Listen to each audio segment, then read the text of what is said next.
My daughter-in-law's smug parents thought they could mock me in Japanese at Thanksgiving dinner, assuming I'd never understand. Their laughter stopped when I replied in flawless Japanese, exposing their cruel words. Before we continue, please subscribe to the channel and let us know where you were listening in the comments. The commendation certificate trembled slightly in my weathered hands as I polished my reading glasses for the third time that afternoon. 67 years of living had taught me that some memories demanded crystal-clear vision. Even when you'd rather leave them blurred, the faded ink on the military document seemed to mock me. Distinguished Service, Pacific Theater, 1979-1982. As if those 3 years in Japan had been nothing more than a bureaucratic footnote. My study walls bore witness to a lifetime of careful organization. Every book spine aligned perfectly, each photograph positioned with military precision. The Japanese culture texts on the upper shelf caught afternoon light filtering through Venetian blinds, their presence both comforting and complicated. These weren't decorative pieces. They were tools of understanding, weapons of knowledge accumulated over decades of patient study. The phone's shrill cry shattered my contemplation like artillery fire. My jaw tightened involuntarily as I reached for the receiver, muscle memory from countless emergency calls during my service years. The timing felt deliberate, intrusive, as if someone had been watching through my windows, waiting for this exact moment of vulnerability. "Hello, Dad Lonnie." Della's voice poured through the speaker like honey over broken glass. Too sweet, too bright, too perfectly timed. That saccharine tone always preceded something unpleasant. "I hope I'm not interrupting anything important." Everything about this call felt choreographed. Della never phoned on Wednesday afternoons. She knew my schedule better than my own calendar, understood that this was my time for sorting through military papers, confronting old ghosts in the privacy of my sanctuary. My free hand unconsciously touched the edge of a black and white photograph tucked beneath the commendation. 5 soldiers standing outside a Tokyo temple, myself among them, young and naive about what lay ahead. "Chester and I want to invite you for Thanksgiving dinner next week," she continued, her enthusiasm feeling manufactured, rehearsed. "My parents will be there too. Herman and Cora flew in from California yesterday." The photograph's edges crumpled slightly under my grip. Herman and Cora. Their names alone conjured memories of awkward conversations, subtle dismissals, cultural corrections delivered with surgical precision. 3 previous encounters had established a pattern I'd tried desperately to ignore, hoping family harmony might eventually triumph over personal dignity. "That sounds wonderful, Della." The words emerged from my mouth like trained soldiers, disciplined, appropriate, hiding the tactical assessment already forming in my mind. "What should I bring?" "Oh, nothing special. Just be yourself, Dad Lonnie." Just be yourself. The phrase carried weight beyond its simple syllables. Herman and Cora had made it abundantly clear during our previous meetings that myself wasn't quite sufficient for their standards. My American wine selections were interesting. My chopstick technique needed gentle correction. My stories about military service in Japan were met with polite smiles that never reached their eyes.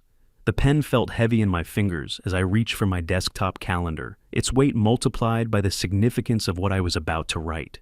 November 20th stared back at me, blank and waiting. This wouldn't be just another family dinner. It would be another chapter in an ongoing cultural examination, where I perpetually failed to meet unspoken requirements. My military training had taught me to recognize patterns, to anticipate enemy movements before they materialized. 3 encounters with Herman and Cora had established their strategy. Subtle superiority wrapped in helpful suggestions. Cultural condescension disguised as educational opportunities. They spoke about Japan with the authority of natives, dismissing my 3 years of service there as tourist experience rather than genuine cultural immersion. 6:30 work for you? Della's voice pulled me back to the present moment. Perfect timing, I replied, though nothing about this felt perfect. The pen hovered over the date, trembling slightly like my hands had with the commendation certificate. Writing this appointment would make it real, would commit me to another evening of smiling through microaggressions and swallowing pride with every course. But family was family. Chester had married Della despite knowing about our complicated history. Their happiness mattered more than my personal comfort, didn't it?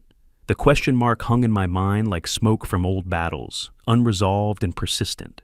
My fingers tightened around the phone receiver as I prepared to seal my fate in ink. The calendar page seemed to expand before me, November 20th, growing larger and more ominous with each passing second. 3 encounters had taught me what to expect.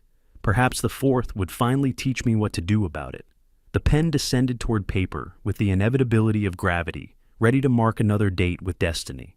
The ink dried on November 20th as I set my pen down with deliberate precision, the date now permanently etched into my schedule like a scar. 5 days had crawled past since Della's call, each one bringing me closer to another evening of cultural warfare disguised as family dinner. I'd spent those days in careful preparation, not just selecting wine and rehearsing pleasantries, but steeling myself for battle. Standing on Chester and Della's front porch at exactly 6:30, I adjusted my tie one final time and checked the wine bottle's position in the gift bag. Chateau Montelena, Chardonnay, 2019, American Vineyard, premium price, deliberate choice. If Herman was going to critique my selections, he'd have to work harder this time. The front door opened before I could knock, revealing Della's practiced smile. Her eyes held that familiar mixture of excitement and anxiety, the same expression she'd worn during previous dinners when anticipating her parents' reactions to my presence. "Dad, Lonnie," perfect timing. She accepted my kiss on the cheek while simultaneously scanning the gift bag in my hands. Chester's just finishing up in the kitchen.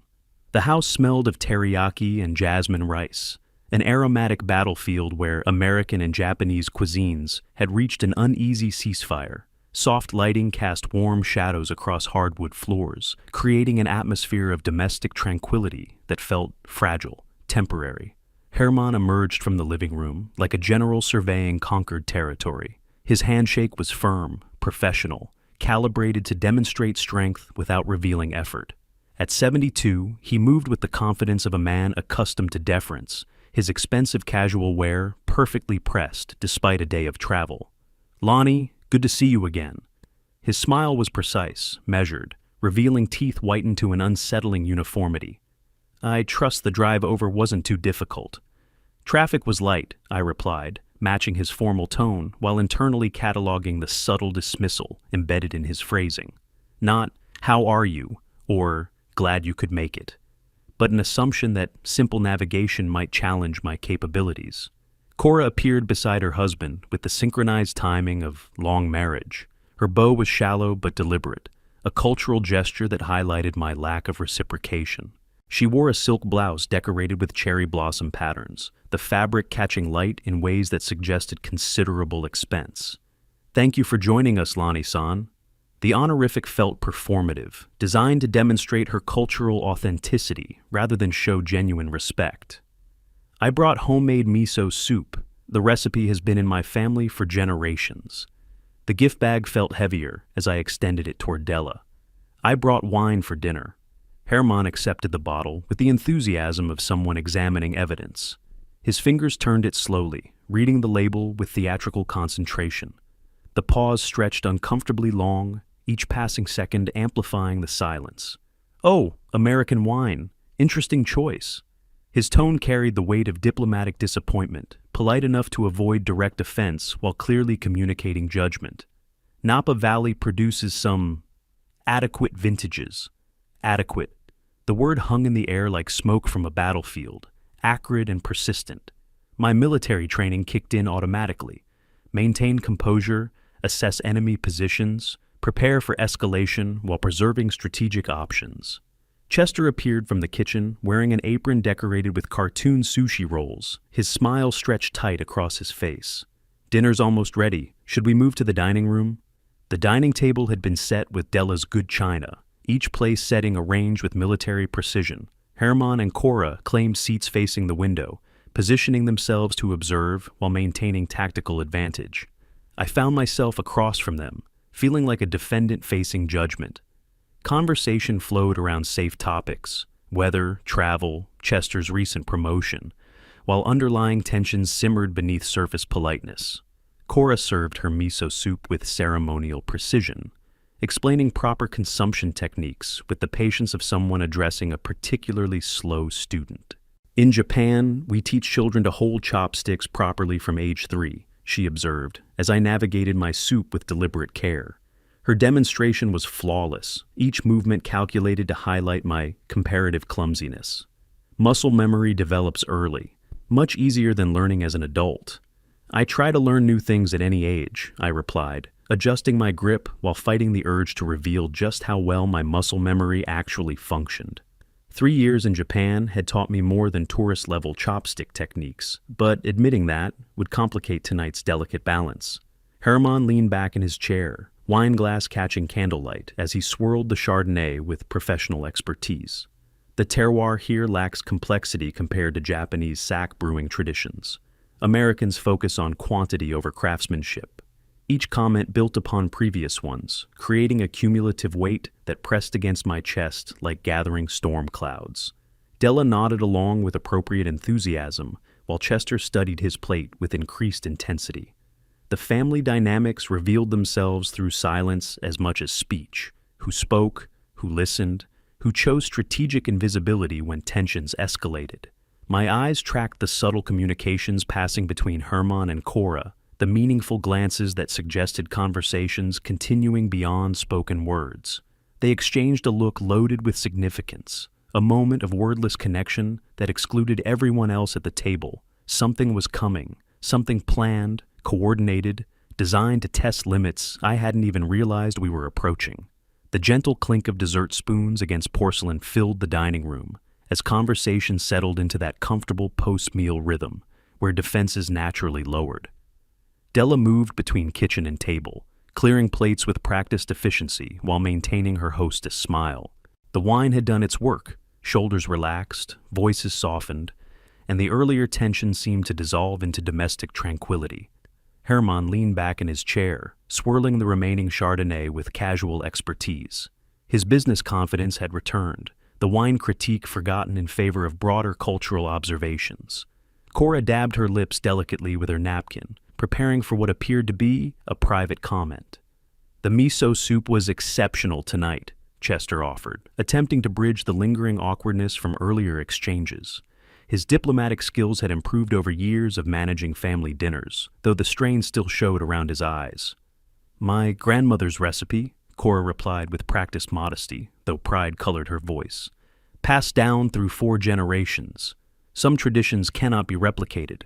The subtext hung in the air like incense, another gentle reminder of authenticity versus imitation, heritage versus adoption. My military training had taught me to recognize patterns, and this evening's conversation had followed a predictable trajectory of subtle corrections and cultural superiority. Cora caught Herman's eye across the table, a meaningful glance that preceded their private communications. She leaned toward his ear, her voice dropping to what she assumed was an inaudible whisper. My hearing, sharpened by years of military service and surveillance training, caught every syllable with crystal clarity. "Kono baka na furui heitai wa watashi tachi ga nani wo hanashite iru ka wakaranai," she murmured, her breath warm against Herman's ear. The words hit me like artillery fire. This stupid old soldier doesn't know what we're talking about. The casual cruelty, delivered with such confidence in my ignorance, transformed something fundamental inside my chest. Herman's response came with barely suppressed laughter, his voice equally quiet but perfectly audible to my trained ears. "Tenkei takina, America jin. Sekai ga jibun wo shin ni mawate iru to omote iru." Typical American, thinks the world revolves around him. Their shared amusement erupted in soft chuckles, Herman slapping his knee with theatrical appreciation, while Cora covered her mouth in mock politeness. The sound wasn't joyful, it carried the sharp edge of cruelty, the satisfaction of perceived superiority over someone they considered beneath their understanding. The moment crystallized with perfect clarity. 3 encounters, months of subtle disrespect, countless microaggressions delivered with surgical precision, all based on their assumption of my cultural ignorance. They had been playing a game where only they knew the rules, speaking freely in my presence because they believed me incapable of comprehension. I stood slowly, deliberately, my chair sliding back with controlled precision.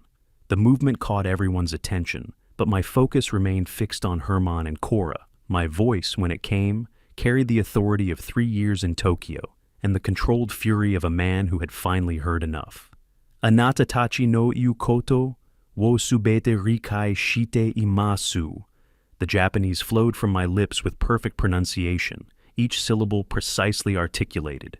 Tiki, de sannen kan honyakusha to shite kinmushimashita. Anata tachi no bureina taido ni kizuite imasu.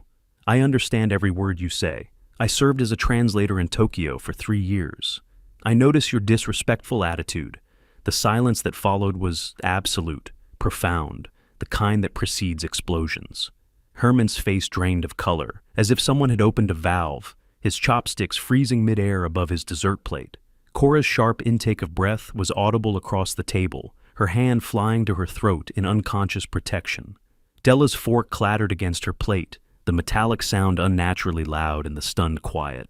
Her head swiveled between me and her parents, confusion and dawning realization warring across her features.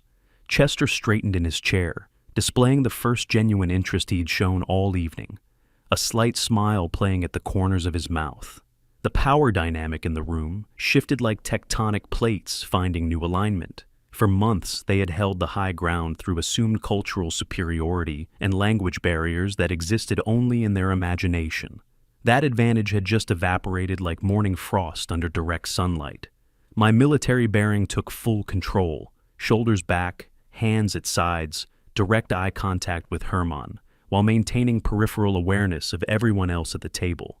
The height advantage of standing while they remained seated wasn't accidental. It was psychological warfare conducted with surgical precision.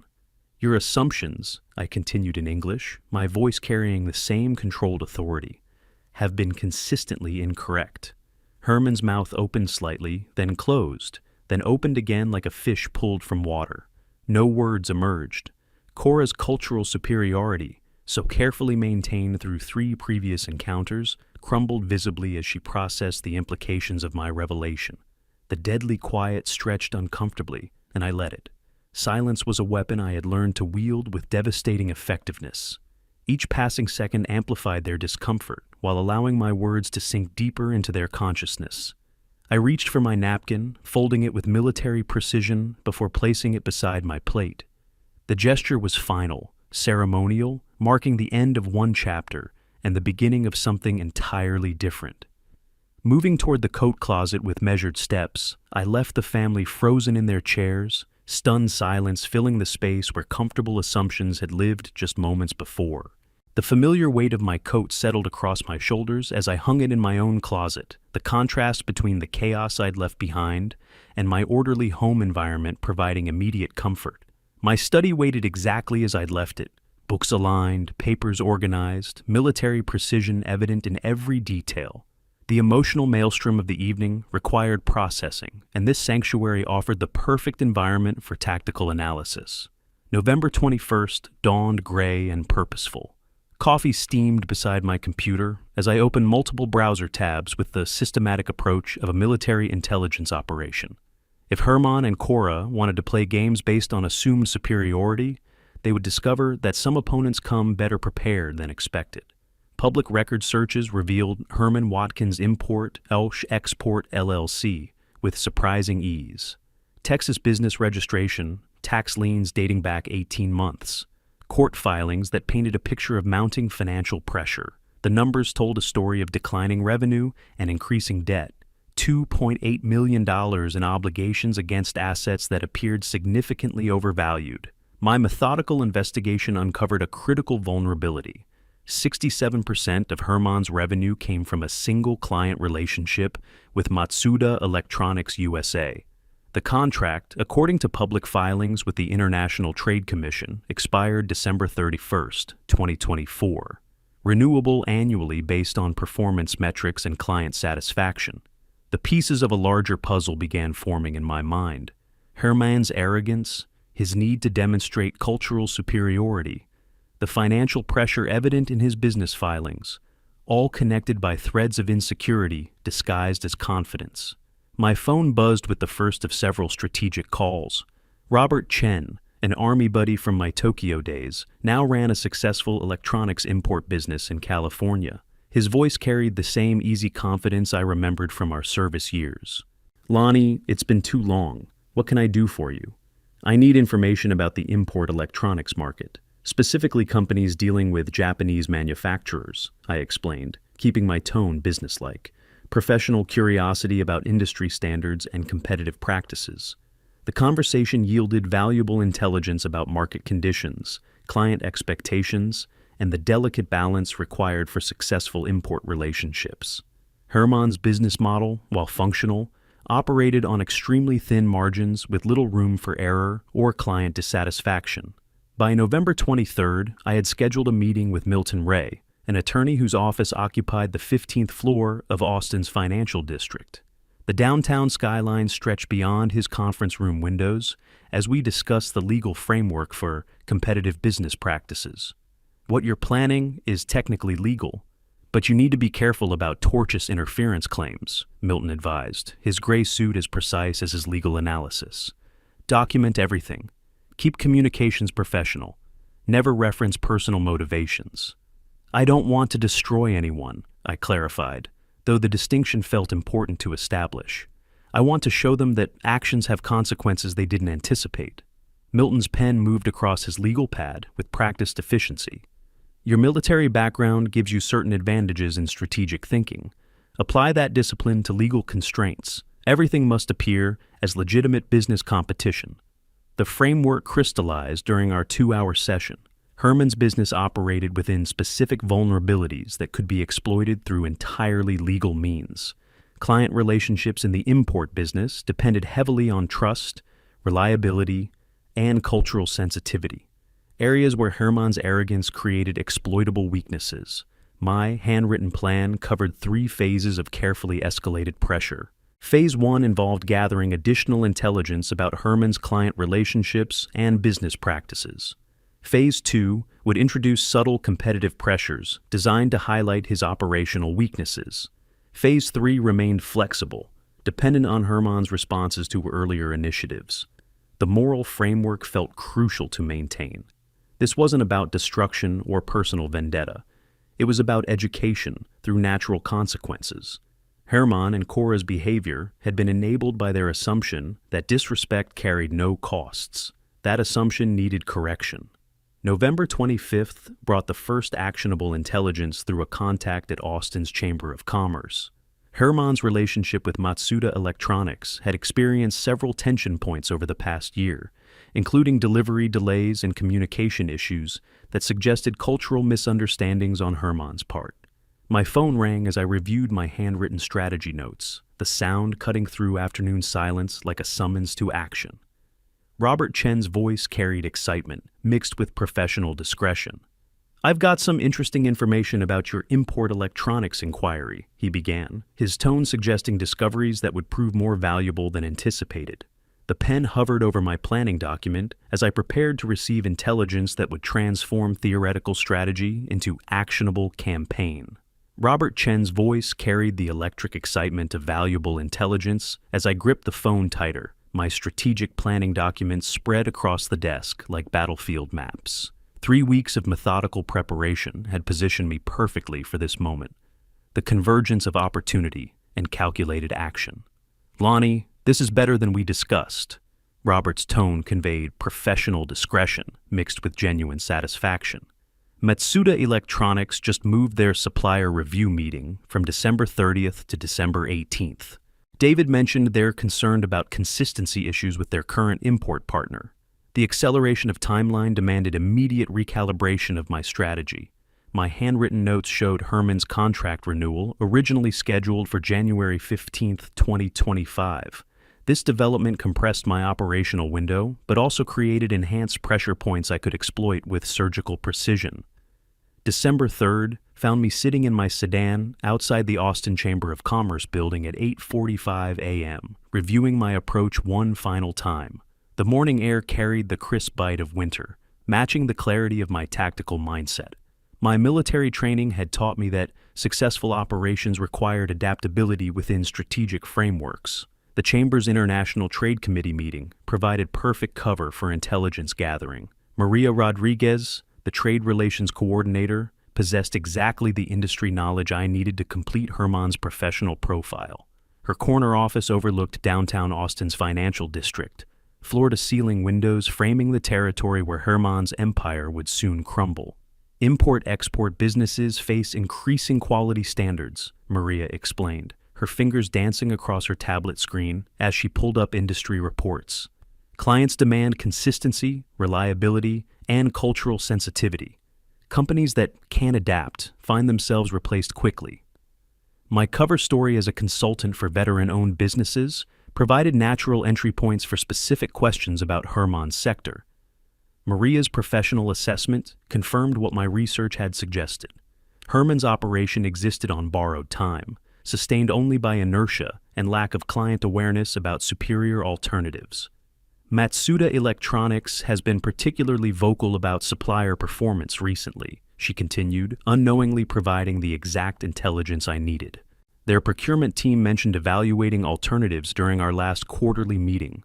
December 8th brought my reunion with Robert Chen at Pacific Electronics Distribution. His office occupied prime real estate in downtown Austin's business corridor, modern glass and steel reflecting his company's success.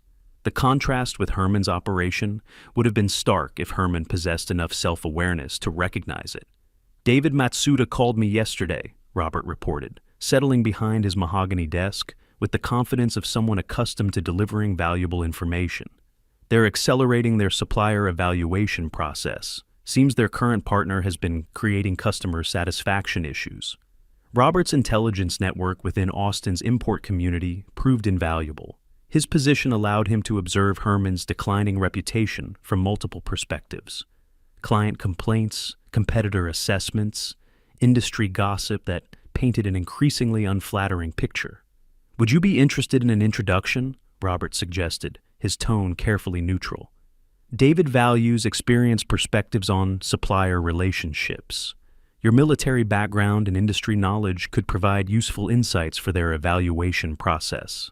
The setup materialized perfectly on December 12th at Austin's Executive Airport Business Lounge. David Matsuda, a methodical man in his 50s, carried himself with the precision of someone accustomed to making decisions based on data rather than emotion. Our conversation flowed naturally from general industry challenges to specific supplier performance metrics. Quality control has become our primary differentiator, Matsuda explained, his voice carrying the weight of fiduciary responsibility. Customers expect perfection, and supplier inconsistencies directly impact our reputation. My responses drew upon 3 decades of military logistics experience, providing credible industry perspective without revealing personal motivations. When Matsuda mentioned scheduling meetings with the alternative suppliers, I offered general observations about the importance of comprehensive evaluation processes. December 14th marked the delivery of my anonymous intelligence package to Matsuda's office. The professional business report, compiled with military precision, contained comparative analysis of 5 import suppliers operating in Herman's market segment.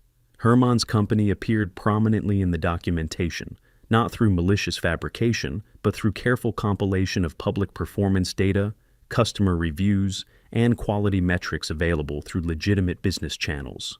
The report revealed Herman's operation as significantly below industry standards, 23% late delivery rate versus industry average of 8%, customer satisfaction scores of 6.2 compared to market leaders averaging 8.7, and documented quality control issues that cost clients both money and reputation. 3 alternative suppliers featured prominently in the analysis, their superior performance metrics highlighted through professional presentation.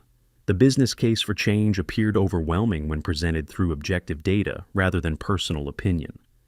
My phone buzzed with Robert's confirmation call on December 16th. David scheduled meetings with 3 alternative suppliers for next week. His voice carried the satisfaction of a successful operation. He mentioned receiving some industry analysis that crystallized their concerns about current supplier performance. The dominoes had begun falling with mathematical precision. Herman's contract review, originally scheduled for mid-January, had been moved to December 18th. The acceleration of timeline meant consequences would arrive with the brutal efficiency of military justice. Standing in my study that evening, I surveyed the strategic materials that had orchestrated Herman's professional downfall. Military medals caught lamplight from their display case, silent witnesses to the transformation of combat skills into civilian applications. The phone's next ring would likely bring news of Herman's contract termination, the inevitable result of his own poor performance finally meeting industry accountability. Herman's confident baritone echoed through his office as he answered the phone at 8:15 a.m. on January 7, 2025. "Herman Watkins speaking. How can I help you today?" His tone carried the self-assurance of a man who believed his business relationships were unshakable, built on years of assumed cultural superiority rather than measurable performance. The voice on the other end belonged to David Matsuda, and its professional formality carried undertones that should have immediately alarmed someone more attuned to business realities. "Herman, I need to discuss your contract renewal. We've completed our supplier evaluation process." What followed was 12 minutes of devastating professional reality, delivered with corporate politeness. Herman's late delivery statistics, quality control failures, and customer satisfaction scores created an undeniable case for termination. His desperate attempts at negotiation, price reductions, service guarantees, promises of immediate improvement, met the immovable wall of documented poor performance. "The decision is final." Matsuda's words carried the weight of corporate finality. "Your contract terminates January 31st. We'll honor existing orders through that date, but no new business will be processed." The silence that followed Herman's stammered goodbye lasted exactly 47 seconds. "I know, because I was watching from my car across the street from his office building, timing the moment when his professional world collapsed. The satisfaction felt clean, mathematical, like artillery rounds finding their target with precision engineering. Herman's financial reality crystallized with brutal clarity. 67% of his annual revenue, $2.1 million, would disappear in 24 days. His fixed business expenses of $8,500 monthly would continue regardless of income. His personal lifestyle costs of $15,200 monthly suddenly became unsustainable mathematics. The panic call to Cora came within hours. I couldn't hear their conversation, but her subsequent phone call to Della at 3:20 p.m. on January 9th provided all the intelligence I needed about their family crisis response. "Della, we have a serious problem." Cora's voice, which I could hear clearly through Della's phone speaker as I waited in Chester's driveway, carried the tremor of someone whose entire world had just shifted beneath her feet. "Your father's biggest client just canceled their contract." Della's response revealed her immediate recognition of the implications. "What does that mean exactly? How serious are we talking?" "It means we might lose the house," Cora replied, her cultural pride cracking under financial pressure. "We need somewhere to stay while he finds new clients, just temporarily, until things stabilize." The manipulation tactics unfolded with predictable precision. Cora deployed cultural guilt about family duty, emphasized the temporary nature of their request, and painted their situation as a minor setback rather than financial catastrophe. Della absorbed these talking points like ammunition for her upcoming battle with Chester. Chester's resistance proved more substantial than Della had anticipated. Their argument that evening echoed through the thin walls of their modest two-bedroom house, each exchange revealing deeper fractures in their marriage than either had previously acknowledged. "Our house isn't big enough for 4 adults, Chester argued, his voice carrying the strain of someone fighting for basic domestic peace. "Where would they even sleep? What about our privacy?" Della's counterattack employed sophisticated emotional manipulation. "So, you're saying we should let my elderly parents become homeless after everything they sacrificed for our family?" The cultural pressure proved devastating to Chester's resistance. Accusations of selfishness, abandonment of family duty, and failure to understand traditional obligations created guilt that overrode practical concerns about space, privacy, and financial burden. "They're family, Chester. Family helps family when things get difficult. This is temporary, just until Dad finds new clients and gets back on his feet." Chester's capitulation came after 2 hours of sustained pressure. His defeated "fine, but this is temporary" carried the weight of a man who recognized he'd lost more than just an argument about house guests. The power dynamic in his marriage had shifted permanently, revealing Della's true priorities when family loyalty conflicted with marital partnership. Della's triumphant call to her parents that evening sealed the arrangement. "You can stay in our guest room. Chester's concerned about space, but family comes first. When can you be here?" Herman and Cora's relief at avoiding immediate homelessness was tempered by the humiliation of accepting charity from their daughter and son-in-law. Their financial independence, the foundation of their cultural superiority and social status, had evaporated along with Herman's business contract. The moving truck arrived at Chester and Della's house on January 15th, carrying the reduced possessions of two people whose lifestyle had been forcibly compressed into guest room accommodations. Herman's expensive suits hung in a borrowed closet, while Cora's luxury skincare products crowded Chester's bathroom counter. From my position across the street, I watched the physical manifestation of their reduced circumstances. Two people who had spent months dismissing my cultural knowledge and military service were now dependent on their son-in-law's grudging hospitality for basic shelter. The phone in my pocket buzzed with a text from Chester. "Dad, Lonnie, my in-laws moved in today. House feels pretty crowded already. Hope you're doing well." The subtext was clear. Chester was reaching out to the one family member who had demonstrated strength rather than manipulation. His respect for me had grown exponentially since witnessing my Japanese language revelation, while his faith in his marriage had diminished proportionally. Justice felt like watching dominoes fall in perfect sequence, each consequence flowing naturally from Herman and Cora's own choices and character flaws. The rumble of Herman's rental truck backing into Chester's narrow driveway at 7:30 a.m. on February 3rd, 2025, marked the beginning of what would become the most suffocating period of my son's marriage. I watched from my sedan parked across the street as Herman emerged from the passenger seat like a displaced general surveying conquered territory, his expensive coat incongruous with his reduced circumstances.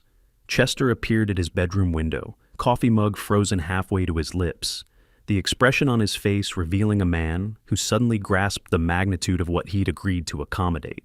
His modest two-bedroom house, 1,200 square feet of carefully managed domestic peace, was about to become a battlefield where privacy would be the first casualty. The invasion proceeded with military efficiency. Herman immediately claimed the dining room as his makeshift office, spreading business papers across Chester's table like territorial markers. Cora swept through the kitchen with the authority of someone reclaiming rightful domain, rearranging cabinets and reorganizing Chester's modest pantry according to her superior standards. By noon, the physical transformation was complete.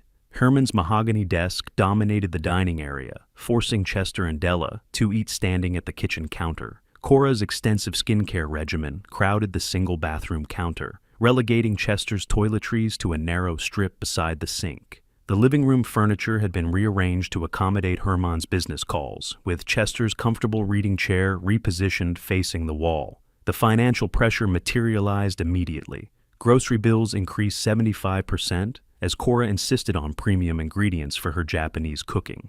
Utility costs spiked with extended showers, constant laundry, and Herman's demand for upgraded internet service to support his job search. Chester's credit cards, already stretched to cover his mortgage and basic expenses, began approaching their limits. February 15th brought the first major bathroom conflict. Chester needed quick access at 6 a.m. to prepare for work, but found Cora occupying the space for her elaborate morning routine. Her 45-minute regimen included meditation, skincare applications, and precise makeup procedures that couldn't be rushed or interrupted. In Japan, we believe morning preparation sets the tone for successful days, Cora explained through the locked door as Chester waited in the hallway, watching precious minutes tick away. Patience teaches discipline and respect. Chester arrived at work disheveled and 15 minutes late, earning disapproving looks from his supervisor. That evening, when he mentioned the morning's difficulties, Della's response revealed the new household hierarchy with surgical clarity. "You should have communicated your schedule better," she said, siding automatically with her mother. "My parents are adjusting to a new environment. A little flexibility would show maturity." March brought escalating financial confrontations. Chester's take-home salary of $4,200 monthly had been adequate for two people living modestly. Supporting 4 adults, with Herman contributing nothing, and Cora's expensive tastes, created unsustainable mathematics. Chester began working 12-hour shifts, desperate to cover mounting expenses while maintaining minimum credit card payments. The cultural warfare intensified daily.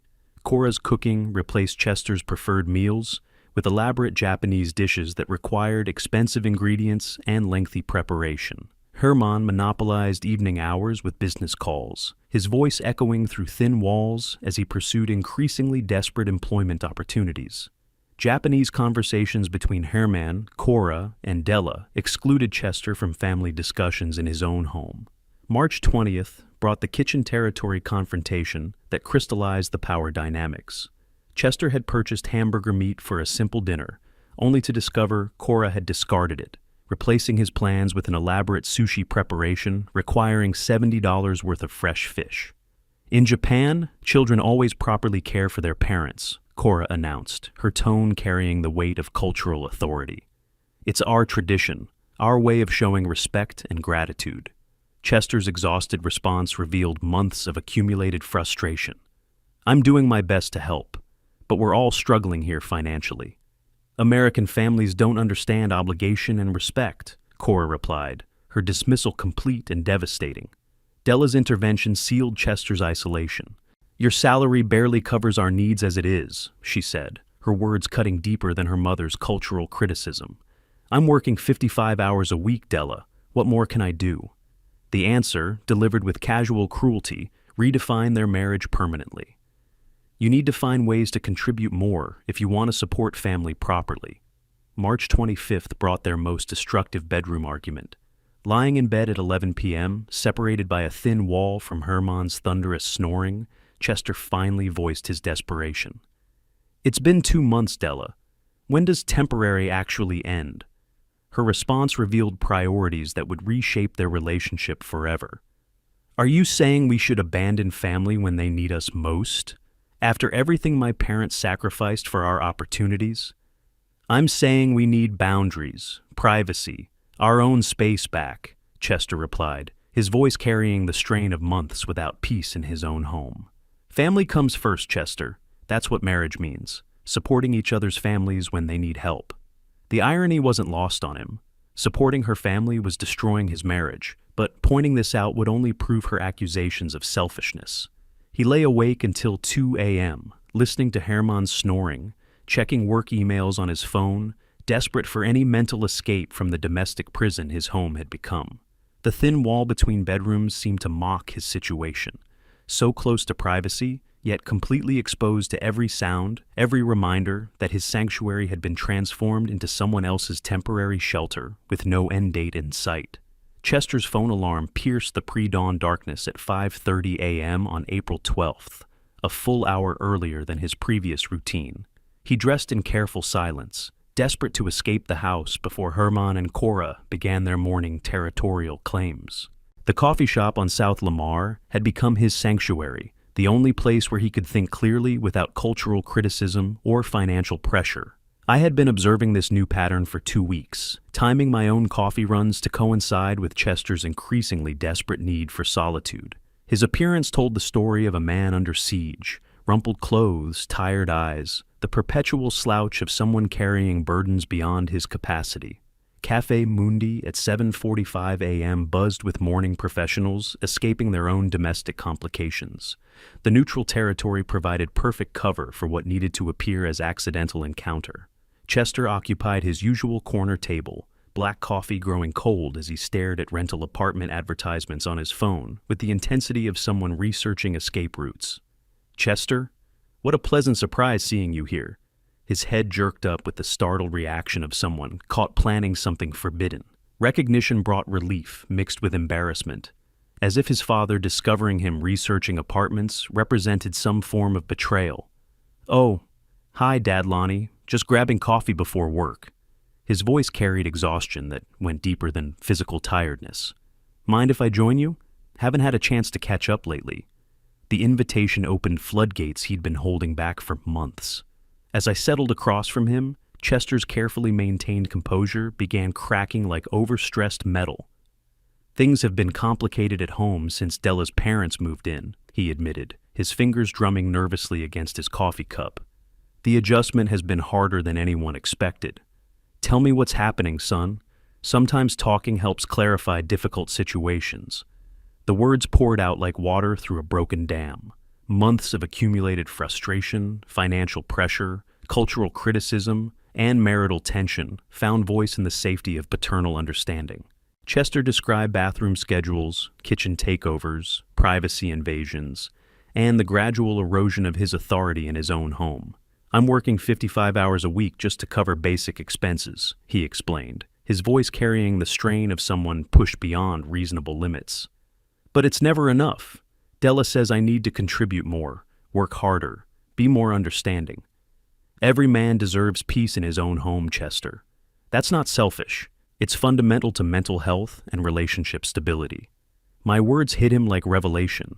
For months, he'd been told that wanting privacy, quiet, and financial stability represented cultural insensitivity and family abandonment. The simple affirmation that his needs were legitimate created visible relief. "Della says this is temporary," he continued, hope and doubt warring in his voice. "That once her father finds work, they'll move out and everything will return to normal. Sometimes temporary becomes permanent when there's no accountability or timeline. How long are you prepared to support 4 adults on your salary?" The mathematical reality was devastating. Chester's income could sustain 2 people comfortably, 3 with sacrifice, but 4 represented financial suicide. His credit cards were maxed, his overtime hours unsustainable, and his health suffering from constant stress.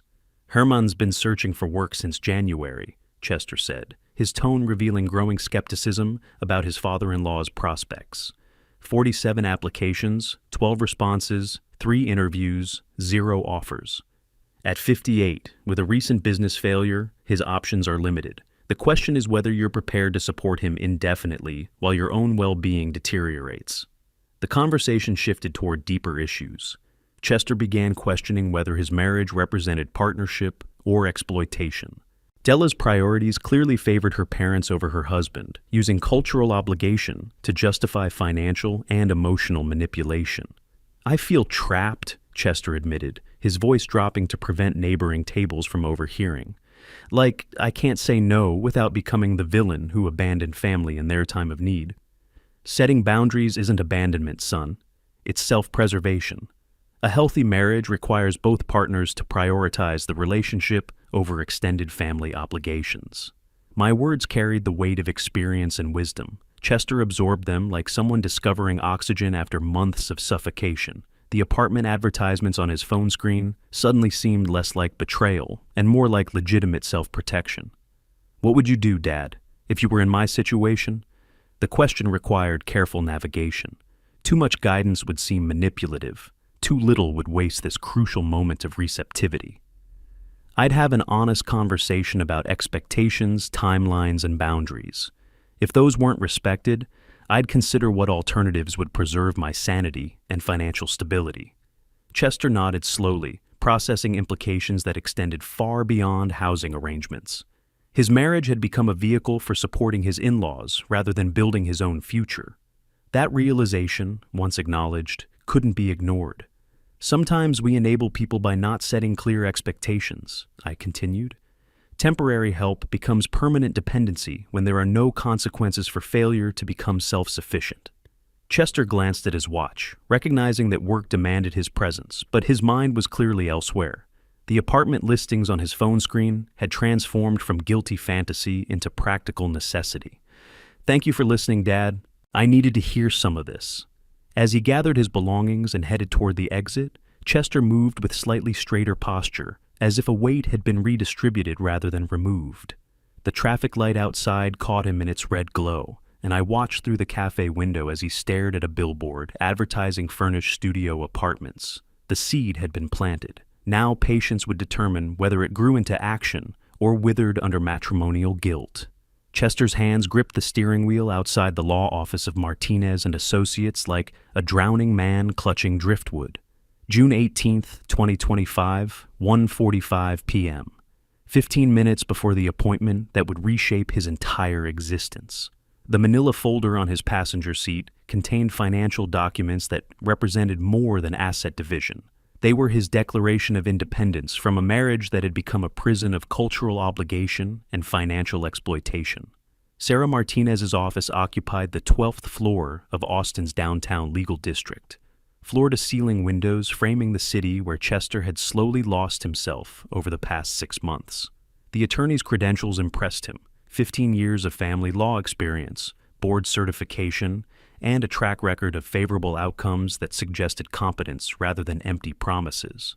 Texas no-fault divorce streamlines the process considerably, Sarah explained, her voice carrying the professional confidence of someone who had guided hundreds through similar transitions.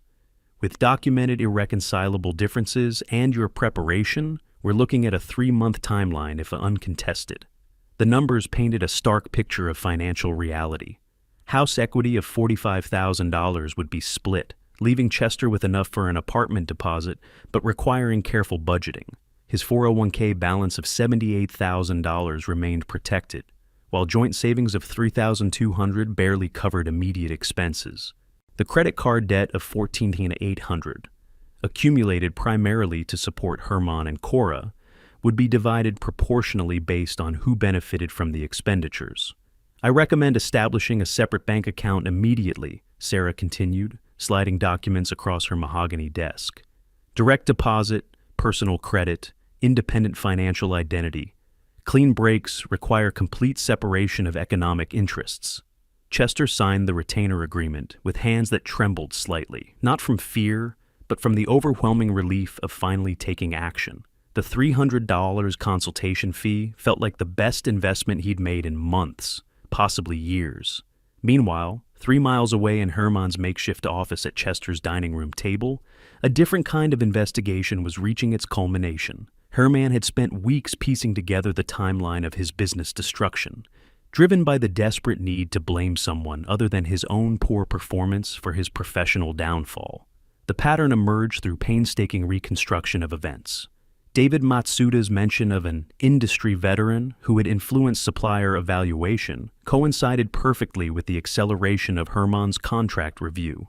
Robert Chen's reluctant admission that he'd introduced Lonnie to various business contacts provided another piece of the puzzle. Sandra Kim from the Import-Export Council recalled specific questions Lonnie had asked about quality standards and supplier reliability. Each revelation built upon the previous one, creating an undeniable picture of systematic campaign, orchestrated with military precision. Herman's desperate phone calls to former business associates revealed whispered concerns about his company's reputation that predated any official performance reviews. The anonymous business report that had reached Matsuda's desk showed professional analysis that could only have come from someone with intimate knowledge of industry standards and Herman's specific vulnerabilities. By July 20th, Herman's investigation had reached its inevitable conclusion. Lonnie had weaponized legitimate business networking to destroy Herman's livelihood, using his military connections and cultural knowledge to execute a revenge campaign of devastating effectiveness. The realization brought fury mixed with grudging respect for the strategic sophistication of the operation. The confrontation came that evening, Herman and Cora arriving at Lonnie's house without invitation or warning. Their desperation drove them past normal social conventions, past pride, past anything except the burning need for acknowledgement and explanation. "We need to talk, Lonnie, now." Herman's voice carried the barely controlled rage of someone whose entire world had been systematically dismantled. I opened my front door calmly, unsurprised by their arrival. Military training had taught me to anticipate enemy movements, and Herman's investigation had been predictably thorough, if ultimately futile. "Come in. I assume this is about your business situation." Herman's face contorted with vindictive satisfaction at finally having evidence to support his accusations. "You destroyed my business. You systematically sabotaged my client relationships using your military connections."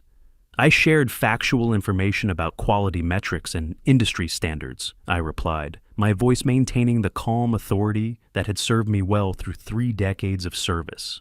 David Matsuda and others made their own decisions based on accurate data. Cora's fury erupted like a volcano finding release. "You took revenge over a few words at dinner. You ruined our entire lives because your feelings were hurt. Respect is earned through consistent behavior and lost through revealed character," I responded, gesturing for them to sit while I remained standing. What you said that evening showed me exactly who you were beneath the polite facade. Herman's desperation drove him to increasingly wild accusations. What we said was private conversation. You had no right to use it against us. Character revealed in private moments defines public worthiness. Your dismissive attitude toward my military service and cultural knowledge demonstrated values that business partners deserve to understand. The philosophical exchange that followed revealed the fundamental difference in our worldviews. Herman and Cora viewed their disrespectful behavior as inconsequential words that should have no lasting impact. I understood them as character revelations that warranted proportional response through legitimate business channels. You manipulated people against us out of spite, Cora accused, her voice rising with each word. I provided accurate information to business professionals making important decisions. Your poor performance record provided the rest. Herman's final desperate gambit revealed his complete inability to accept responsibility. This was calculated cruelty designed to destroy innocent people. This was calculated justice designed to teach respect through natural consequences. You learned that actions have results, words have meaning, and character has value in professional relationships. The conversation ended with Herman and Cora leaving in frustrated defeat, their attempts at guilt manipulation meeting the immovable wall of calm logic and moral authority. They had expected apologies, justifications, or at least defensive explanations. Instead, they received education about accountability delivered with the patience of someone who had already achieved complete victory. As I closed my front door and walked to my study, I noticed Chester's apartment rental applications spread across my desk, documents that represented his own journey toward independence and self-respect. The cycle was completing itself perfectly, each consequence flowing naturally from the choices people had made about how to treat others with dignity and respect. The divorce decree signed on August 12, 2025, represented more than legal documentation. It was Chester's certificate of liberation from a marriage that had prioritized cultural obligation over partnership, financial exploitation over mutual support. The 15-minute hearing in Travis County Family Court concluded with equitable asset division that left both parties free to rebuild their lives according to their own values and priorities. Chester's new apartment in North Austin buzzed with the energy of fresh beginnings. The one-bedroom unit cost $1,200 monthly, exactly $600 less than his previous contribution to the household expenses that had supported 4 adults. His credit cards, no longer strained by Herman and Cora's expensive lifestyle demands, showed manageable balances that would disappear within 8 months of disciplined payments. Meanwhile, Herman and Cora had relocated to San Diego, moving in with Cora's sister in a converted garage apartment that represented the physical manifestation of their reduced circumstances. Herman's part-time retail position, at 68 years old, provided minimal income supplemented by early Social Security benefits. Their marriage, strained by financial pressure and mutual recrimination over the choices that had led to their downfall, existed in a state of armed truce rather than partnership. The evening of August 20th found Chester and me in my kitchen, working together to prepare a simple dinner that symbolized our restored relationship. The meal planning represented collaboration rather than cultural superiority, conversation rather than criticism, mutual respect rather than manipulation. "Thank you for helping me see clearly, Dad," Chester said as he sliced vegetables with steady hands, his movements reflecting newfound confidence. "I don't know how I got so lost in that situation." "You weren't lost, son. You were being manipulated by people who took advantage of your good nature and sense of family obligation." I seasoned the chicken with careful attention, enjoying the peaceful efficiency of shared kitchen duties. Good people sometimes trust too easily. That's not weakness, it's character. Chester's gratitude extended beyond mere appreciation for guidance. I should have recognized the manipulation earlier, but Della used cultural guilt so effectively that questioning their demands seemed selfish. Sometimes we need distance to recognize patterns that were invisible from inside the situation. What matters is that you found your strength and took action to protect your well-being. The conversation flowed naturally between practical matters and deeper reflections. Chester's promotion opportunities, no longer compromised by financial stress and family drama, offered career advancement that had been impossible while supporting 4 adults on his salary.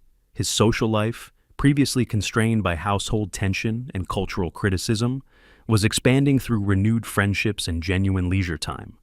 The apartment feels like a sanctuary, Chester reflected, his voice carrying wonderment at rediscovering personal peace. No arguments, no criticism, no financial pressure, just quiet space to think and plan for the future. Our dinner table conversation was interrupted by the mail carrier's late delivery, including a handwritten letter addressed to me in careful script. The return address showed Herman's name with a San Diego zip code, and the formal stationery suggested significant thought had preceded the writing. The letter's tone reflected a transformation that vindicated my entire strategic approach. Herman acknowledged their disrespectful behavior at the Thanksgiving dinner, expressed understanding of why their words had warranted consequences, and demonstrated recognition that their financial difficulties resulted from character flaws rather than external persecution. Perhaps we deserved this lesson about respect and consequences, Herman had written in careful handwriting. We apologize for our disrespectful behavior and arrogant assumptions about your cultural knowledge and military service. The business losses were difficult, but they taught us valuable lessons about accountability that we should have learned years ago. Chester read the letter with growing amazement. He actually understands what happened and why.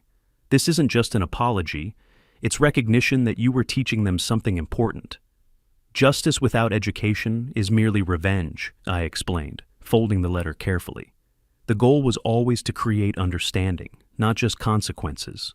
Herman and Cora needed to learn that disrespect has costs, but they also needed to understand why those costs were appropriate. The evening concluded with planning for our upcoming fishing trip to Lake Travis, both of us looking forward rather than backward. Chester's enthusiasm for simple pleasures, fishing, conversation, shared meals, reflected someone who had rediscovered the value of authentic relationships built on mutual respect rather than cultural manipulation. "You know what's remarkable, Dad?" Chester asked as we cleaned dishes together in comfortable companionship. "This whole experience taught me more about my own values than years of self-reflection could have accomplished. Adversity reveals character, son. You discovered strength you didn't know you possessed, and learned to recognize manipulation you'd been accepting as normal family dynamics." As Chester prepared to leave for his apartment, our goodbye carried the weight of restored relationship and shared victory. We had both learned valuable lessons about respect, accountability, and the importance of responding to disrespect with appropriate consequences rather than passive acceptance. The fishing tackle I pulled from my garage later that evening represented more than recreational equipment. It symbolized the beginning of new traditions built on equality rather than cultural superiority, partnership rather than exploitation, and mutual respect rather than assumed authority. Chester's journey from manipulation victim to independent man paralleled my own transformation from disrespected family member to respected patriarch whose wisdom had guided his son toward freedom and dignity. The cycle of disrespect had been broken, replaced by relationships founded on genuine mutual regard and appreciation for each person's inherent worth and cultural contributions. If you liked this story, please like this video, subscribe to the channel, and share your impressions of this story in the comments. To listen to the next story, click on the box on the left. Thank you for watching.